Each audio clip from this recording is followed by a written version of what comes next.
Welcome, friends. Wherever you are, however your day finds you, take a deep breath and join me for a journey. Imagine, just for a moment, that holiness isn't a distant concept reserved for monks in remote monasteries or martyrs from ancient stories. Imagine instead that sainthood walks among us, dressed in jeans, sneakers, clutching a video game controller in one hand and a rosary in the other.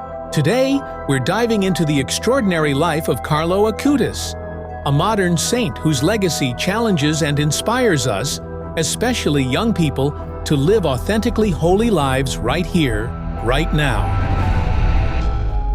Our story begins in London, May 3rd, 1991. Carlo Acutis is born into a well-off Italian family. His parents, Andrea and Antonia, were hardly religious, attending church occasionally, like many do, out of habit rather than conviction. When Carlo was born, I felt something special, but I couldn't have known how special. He was an ordinary child, yet there was a quiet intensity about him.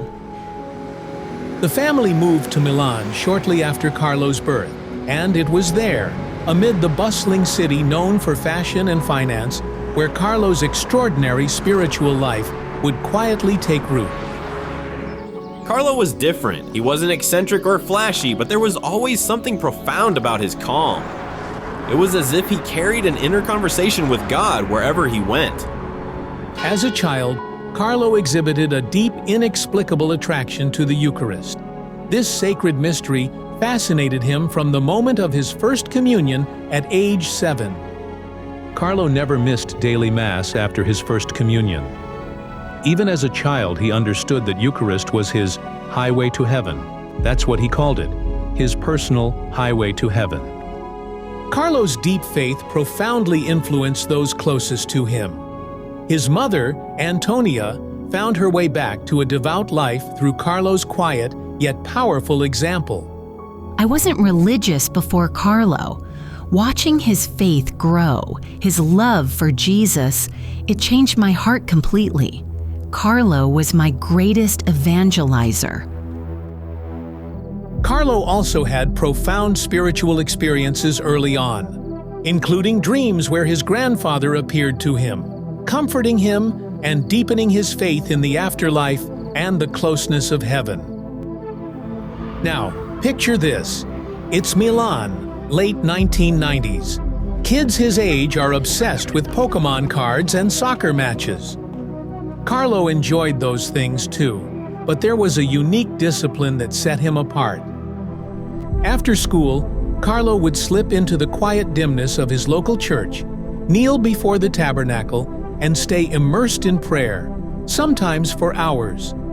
I remember wondering how he could just sit there, still silent. I asked him once, "Aren't you bored?" He smiled and said, "When you're in front of the Eucharist, you're with someone who loves you infinitely. How could you be bored?" Carlo often joined a group of elderly women at his parish who gathered regularly to pray the rosary. It was an unusual sight, a teenage boy praying alongside older women, devotedly reciting prayers with them. At first, we wondered what a young boy was doing with us, but Carlo quickly became our spiritual companion, teaching us that holiness knows no age limit.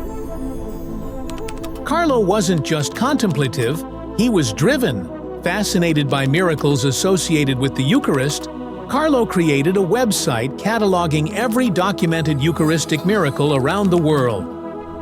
I've taught countless kids how to code websites, but Carlo was unique. It was like he had a mission from above.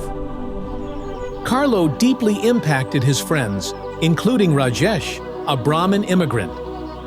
Their friendship led Rajesh to explore Christianity, impressed by Carlo's respectful dialogue and deep kindness. Carlo never judged or forced anything on me. Instead, through genuine friendship and open-hearted discussions, he introduced me to a faith filled with love.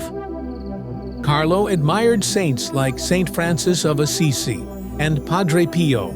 From them, he learned humility, simplicity, and deep compassion. At home, he balanced spiritual devotion with ordinary teen interests, his prized PlayStation often beside his prayer books. But holiness never comes without struggle.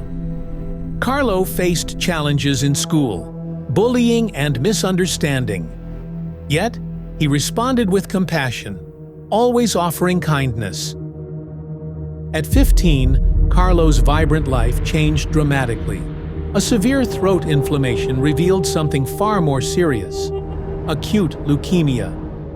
In the hospital, Carlo amazed everyone. He comforted other patients despite his pain. He faced illness bravely, deeply grounded in his faith. When the hospital staff called their chaplain, Carlo received the sacrament of anointing of the sick, affirming his profound peace and acceptance. Carlo shared another vivid dream shortly before his passing. His grandfather appeared once more, reassuring him they would soon reunite. Carlo's final wish was deeply symbolic: to be buried in Assisi, near his beloved saint, Francis. On October 12, 2006, Carlo Acutis peacefully passed into eternity. His life's mission, however, continued to echo. In 2020, the Catholic Church officially recognized the miraculous healing of a child's pancreatic disease attributed to Carlo's intercession. He was beatified, moving closer to official sainthood. Carlo showed me sainthood could be everyday and extraordinary. He changed how I see everything. Carlo's message is clear. You too can walk the path to holiness, choosing love, humility, and faith daily. Thank you for joining me.